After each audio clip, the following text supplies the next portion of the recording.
मी आत्ताच जरांगे पाटलांना भेटून आले, त्यांना मी तेच सांगितलं की पूर्वी लोकांना हृदय असायचं, संवेदना असायच्या, भावना असायच्या. आताच्या लोकांना काहीही उरलेलं नाही. आता आपण भिंतीवर आपटून प्राण दिला तरी यांच्या पोटचं पाणी हलत नाही.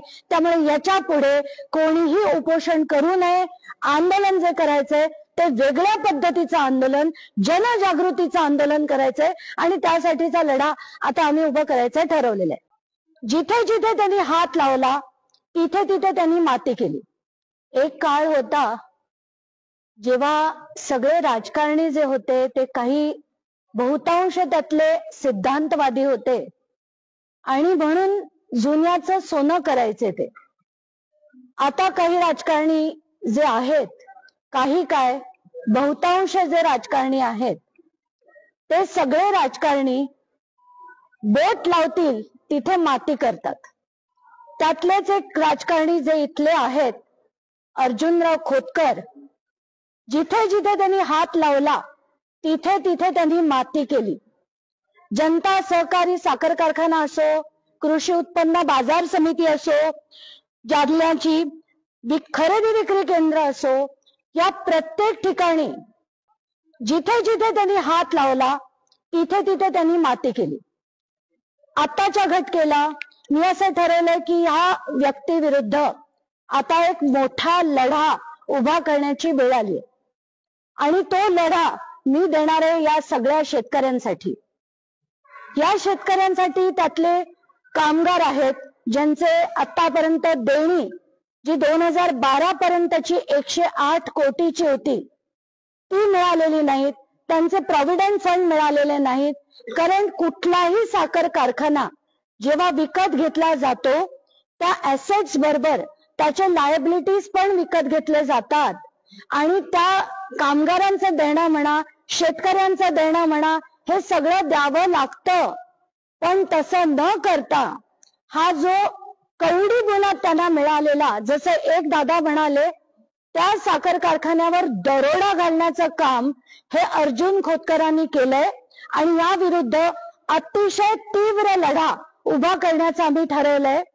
त्याची सुरुवात एप्रिल महिन्याच्या शेवटपासून आम्ही करणार आहोत आणि प्रत्येक ठिकाणी आत्ताच्या घटकेला आम्हाला ज्या ज्या गोष्टी दिसल्या, एक म्हणजे शेतकऱ्यांना न्याय नाही मिळाला, साखर कारखाना कवडी मोलात विकत घेतला गेला, कामगारांना न्याय नाही मिळाला आणि आता हवरटपणाचा कहर म्हणजे आता त्यांनी जी सरळ जाणारी जी समृद्धी महामार्गाची लाईन होती ती सुद्धा त्यांनी अक्षरशः वाकडी करून, ती मला डोळ्यांनी बघून मगच त्याच्यावर बोलायचं होतं म्हणून आधी आम्ही जाऊन ती लाईन बघितली.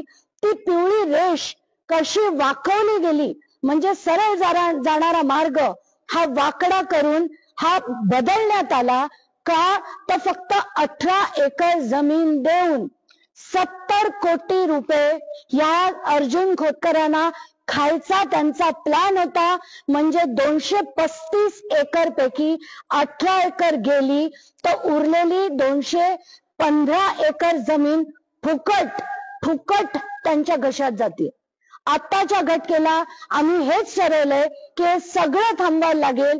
ईडीची कारवाई जी भाजप नेहमी हवी तशी करते तसं न करता ईडीची कारवाई ही खरंच व्यवस्थित करून न्याय झाला पाहिजे आणि या न्यायासाठी लढण्यास त्यांच्या पिटिशन मध्ये मी स्वतः इंटरव्हेन्शन पिटिशन फाईल करून, एवढंच नाही तर मुख्यमंत्र्यांची वेळ मागून त्यांना दाखवून शिंदेना सांगणारे, तुमच्या पक्षातले जरी हे असले तरी तुमच्या पक्षातलं तुमच्याकडे अर्बन प्लॅनिंग असल्यामुळे हे प्रकल्प पूर्णपणे ही वाकडी तिकडी केलेली लाईन कॅन्सल करायला त्यांना भाग पाडण्याचं काम देखील आपल्याला सगळ्यांना मिळून करणार आहे असा आम्ही आज निश्चय केलाय.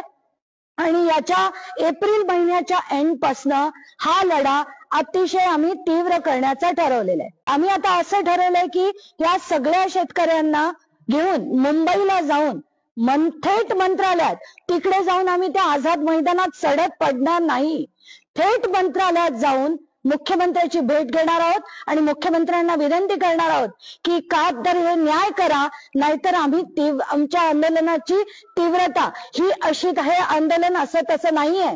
इथे उपोषण कोणी करणार नाहीये. कारण आता उपोषणासाठी मी आत्ताच जरांगे पाटलांना भेटून आले. त्यांना मी तेच सांगितलं की पूर्वी लोकांना हृदय असायचं, संवेदना असायच्या, भावना असायच्या. आताच्या लोकांना काहीही उरलेलं नाही.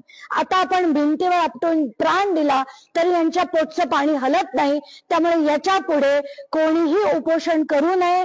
आंदोलन जे करायचंय ते वेगळ्या पद्धतीचं आंदोलन, जनजागृतीचं आंदोलन करायचंय आणि त्यासाठीचा लढा आता आम्ही उभं करायचं ठरवलेलं आहे. त्या पूर्ण प्रकरणात, ईडी प्रकरणात सुद्धा जसं मी म्हटलं, इंटरव्हेन्शन ऍप्लिकेशन मी फाईल करणार आहे.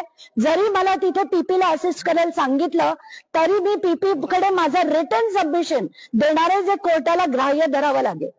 पण 10 लाख कशासाठी? म्हणजे कुठल्या डिलिव्हरीला 10 लाख लागतात? आई ग, कसं रे बाबा, काय लोक झाली आहे ती सगळी.